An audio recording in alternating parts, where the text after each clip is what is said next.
नमस्कार जय जगन्नाथ। आज भिडियो रे आम जानिबा आपण मान निज घरे बसी किभली भाबरे वार्धक्य भत्ता आवेदन करें। आउ आपन को अन्य कौनसी वीडियो देखिबार आवश्यकता नहीं, कारण ये वीडियो रही संपूर्ण विवरणी एवं सठिक विवरणी। आउ आपण मान यदि प्रथम करी मो चैनल आछंती ताले मो चैनल को लाइक और सब्सक्राइब कर दियंतु। चलंतु वीडियोटी आरंभ करिबा।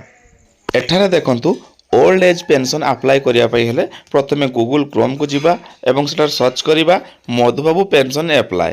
सर्च कलापर यही भाया गोटे इंटरफेस खोल जो फास्ट ऑप्शन थो देखु लिखाई थो ssepd.gov.in ता उपरे क्लिक कर दिंतु। क्लिक कलापर सामाजिक सुरक्षा और भिन्नक्षम सशक्तिकरण विभाग ओडिशा सरकार तांको होम पेज को पहुँची एठार ही आम आवेदन करवा। प्रथम देखो ये लिखाई पेंशन टाइप। पेंशन टाइप पर जब क्लिक करेंगे एठार विभिन्न सारा ऑप्शन शो हम जमी लिखाई देखो old age pension, widow pension, disability pension, यहीपरि विभिन्न प्रकार पेंशन विषय ये उल्लेख कराई। से भर आप जो कैटेगरी आवेदन करने चाहते आवेदन करेंगे, किंतु आम जेहेतु कथा हो ओल्ड एज तो चलते आम ओल्ड एज उपर क्लिक करवा। ओल्ड एज उपर क्लिक कलापर तापर सेकेंड ऑप्शन देखो नेम आज पर आधार। एठारे मन रखिए आपण को आधार कार्ड जहाँ ना अच्छी ताहा निखुण भाव में फिलअप करेंगे, कौन सी स्पेस बा कौन सी स्पेलिंग भूल करेंगे नहीं। तापर देखंतु फादर नेम, एठारे फादर नाम देदेवे, डेट ऑफ बर्थ, एज एतिक दे सारा पर जोठी समस्ते भूल करती यहाँ जे अपलोड एज प्रूफ।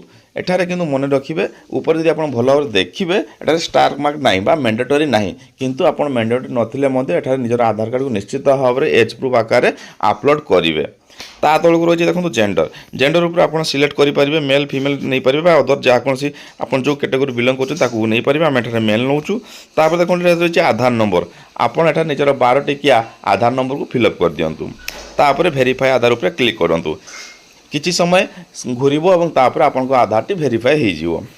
भेरीफाई कर सारा पर तल को आप निजर आधार कार्ड टी अपलोड कर दिंतु। मोबाइल नंबर, स्टेट और डिस्ट्रिक्ट चूज करूँ। निजर फोटो और सब डिविजन चूज कर सारा पर एड्रेस को भल भाव में लिखि दिंतु।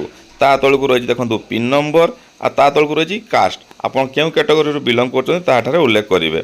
ता तल को रही देखो सब गुरुत्वपूर्ण जिनस जोड़ा लिखाई इनकम सर्टिफिकेट, आरआई रिपोर्ट बा बीपीएल कार्ड। तो ये मन रखिए जिते आप आरआई रिपोर्ट करेंगे बा इनकम सर्टिफिकेट अटैच करेंगे ता 60,000 भितर है आवश्यक बा 60,000 हेले चलो। यहाँ निश्चित भाव में 60,000 जब ऊपर को होगला ताले आपन ये सुविधार वंचित रहिबे। ता तल को रही देखो एडिशनल डॉक्यूमेंट। एडिशनल डॉक्यूमेंट रे आपन निजर भोटर आईडी को अपलोड करेंगे। ता तल को रही सिग्नेचर, आप निजर सिग्नेचर को एठारे अपलोड करेंगे। ता तल को जब स्क्रॉल करेंगे एठारे देखो बैंक डिटेल्स प्रथम हो बैंक अकाउंट टाइप को सिलेक्ट करेंगे। तापर holder name, account holder name अर्थात आपन कहा ना जहाँ ना आवेदन कर ना जो पासबुक थी सेटा देवे। आउ मन रखिए नेशनलाइज पासबुक है सबुठ भल, नेशनलाइज बैंक पासबुक होता दरकार। ता तल को आप रखिए देखिए एठारे अकाउंट नंबर, आईएफएससी कोड अच्छी देखूँ। तापर चूज बैंक, आप कौन बैंक रे आपन खाता अच्छे से बैंक को एठारे सिलेक्ट करूँ। एवं तापर रही चूज ब्रांच, से आपन बैंक टी कौ ब्रांच रे जाउची से ब्रांच को एठारे चूज करूँ। एवं तापर अपलोड पासबुक अर्थात आपंकर पासबुक रो फ्रंट पेज टी एठारे अपलोड कर दियंतु।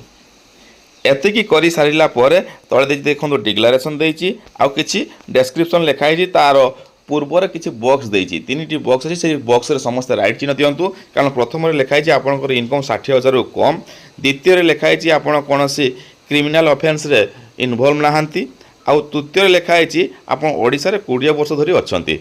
यही भितर जब आप टिक न करेंगे ताले आपन को एप्लिकेशन टी नाकज हो। तेणु ये 3टी बॉक्स रे टिक कर दिंतु। टिक कर सारा पर एप्लिकेशन को सबमिट कर दिंतु। देखे तो केते सुविधार सहित निजे घरे बसी या आवेदन करेंगे। या पर मुझे आउ गोटे वीडियो नहीं आसबि जे आप आवेदन कर सारा पर किभली निज एप्लिकेशन को ट्रैक करेंगे आउ निज भत्ताटी केबे एप्रूव हम से विषय जानीपारे। आशा करूँ आप समस्त को वीडियो बेस पसंद आसो। जदि पसंद आसी ताले मो चैनल को लाइक और सब्सक्राइब कर दिंतु। पुणी देखा आउ गोटे वीडियो सहित बहुत शीघ्र। जय जगन्नाथ।